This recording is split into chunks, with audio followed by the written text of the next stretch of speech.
आप सभी को मेरा सादर प्रणाम।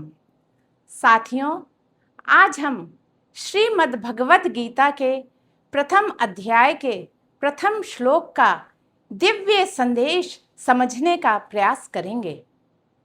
श्रीमद् भगवत गीता सिर्फ एक धार्मिक ग्रंथ ही नहीं है, बल्कि यह हमें जीवन जीने की कला सिखाने वाला एक अमूल्य ज्ञान है। श्रीमद् भगवत गीता नर से नारायण बनने की एक अद्भुत यात्रा है।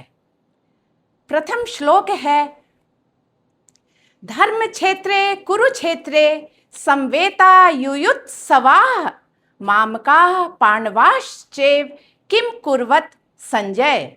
अर्थात राजा धृतराष्ट्र संजय से पूछते हैं, हे संजय, धर्म भूमि कुरुक्षेत्र में युद्ध की इच्छा से एकत्र हुए मेरे पुत्र और पांडु पुत्र क्या कर रहे हैं। मेरे प्यारे भाइयों और बहनों, गीता का प्रथम श्लोक का प्रश्न सिर्फ युद्ध का विवरण नहीं दर्शाता है, बल्कि यह हमारे अपने जीवन की कहानी है। हमें आज इसके पीछे छिपे जीवन दर्शन को समझना होगा। धृतराष्ट्र आंखों से अंधे थे। वे आंखों से ही नहीं, मोह से भी अंधे थे। जब मनुष्य परिवार, अहंकार, स्वार्थ और मोह में फंस जाता है, तब वह सत्य को भी देखकर नहीं देख पाता है। साथियों, यहाँ यह समझना बहुत आवश्यक है। धृतराष्ट्र कहते हैं, मामकाः अर्थात मेरे पुत्र, पांडवाः अर्थात पांडव पुत्र। उन्होंने कभी दोनों को समान नहीं माना। यहीं से मोह का प्रारंभ होता है। यहीं से तेरे मेरे भाव का प्रारंभ होता है। जहाँ तेरा मेरा भाव आ जाता है, वहाँ जीवन में मोह आ जाता है और संघर्ष की उत्पत्ति होती है। आज हम परिवारों में, समाज में, रिश्तों में, व्यवसाय में विवादों की जड़ का कारण तेरा मेरा का भाव ही देखते हैं। हम यदि हमारा का भाव विकसित कर लें तो अधिकांश विवाद स्वतः ही समाप्त हो जाएंगे। साथियों, कुरुक्षेत्र हरियाणा की सिर्फ एक भूमि ही नहीं है, हमारा मन भी एक कुरुक्षेत्र है और यह निरंतर हमारे जीवन में, हमारे मन में लगातार धर्म अधर्म, सत्य असत्य, अच्छाई बुराई, कर्तव्य और मोह के बीच संघर्ष चलता रहता है। गीता का प्रथम श्लोक का मूल भाव बताता है कि जीवन का अंधापन सिर्फ आंखों का ही नहीं है, मोह का अंधापन जीवन का सबसे बड़ा अंधापन है। जब हम गीता के श्लोक के मूल भावों, परिवार, स्वार्थ, अहंकार, धर्म अधर्म के बीच संघर्ष, इन सबको भूलकर धर्म के मार्ग पर चलते हैं तो हमारे जीवन का कुरुक्षेत्र स्वतः ही शांत होने लगता है।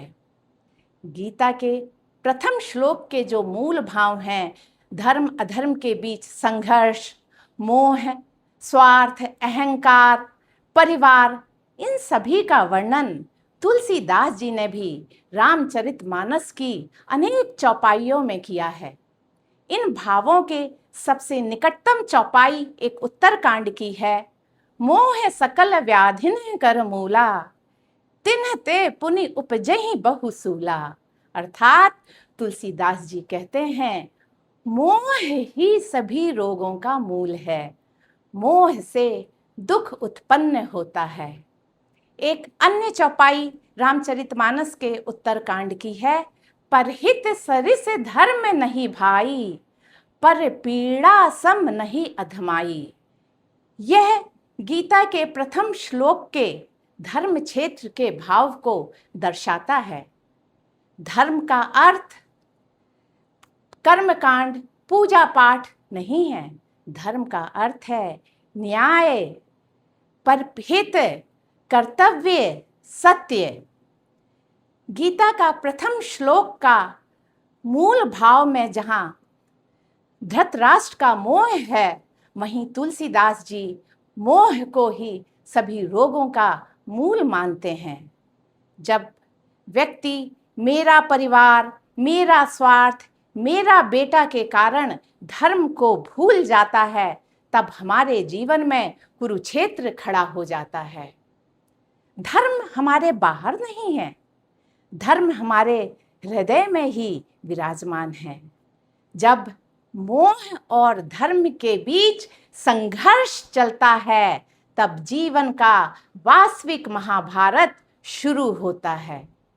इस दृष्टि से कह सकते हैं कि प्रथम श्लोक गीता का और तुलसीदास जी की मोह विवेचना एक ही जीवन सत्य को संकेत करते हैं। गीता के प्रथम श्लोक का व्यवहारिक सार है, मोह का त्याग करें। प्रेम अच्छा है, परंतु अंधा प्रेम हमारी निर्णय शक्ति को कमजोर करता है। धृतराष्ट्र अपने पुत्रों की गलतियां जानते थे, लेकिन हमेशा उनका साथ देते रहे। हर व्यक्ति का अपना कुरुक्षेत्र है। जैसे एक विद्यार्थी का कुरुक्षेत्र उसकी पढ़ाई और आलस्य के बीच है, एक गृहस्थ का कुरुक्षेत्र उसके कर्तव्य और स्वार्थ के बीच है, और साधक का कुरुक्षेत्र उसकी साधना और विषय वासनाओं के बीच है। अपने धर्म क्षेत्र को पहचानिए। न्याय, सत्य, परहित और कर्तव्य, यही हमारे धर्म क्षेत्र हैं। कोई भी निर्णय लेने से पहले विचार करिए, क्या यह धर्म सम्मत है या नहीं है। तेरा मेरा के भाव से ऊपर उठिए।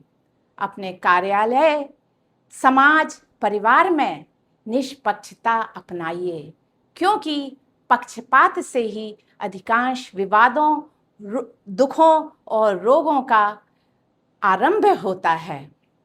इस प्रकार निष्कर्ष साथियों यह है कि गीता के प्रथम श्लोक का प्रश्न हमारे आत्मचिंतन का निमंत्रण है कि क्या मैं धृतराष्ट्र की तरह मोह में अंधा तो नहीं हो गया हूँ, या मोह में अंधी तो नहीं हो गई हूँ। यही प्रश्न गीता की यात्रा का आरंभ है।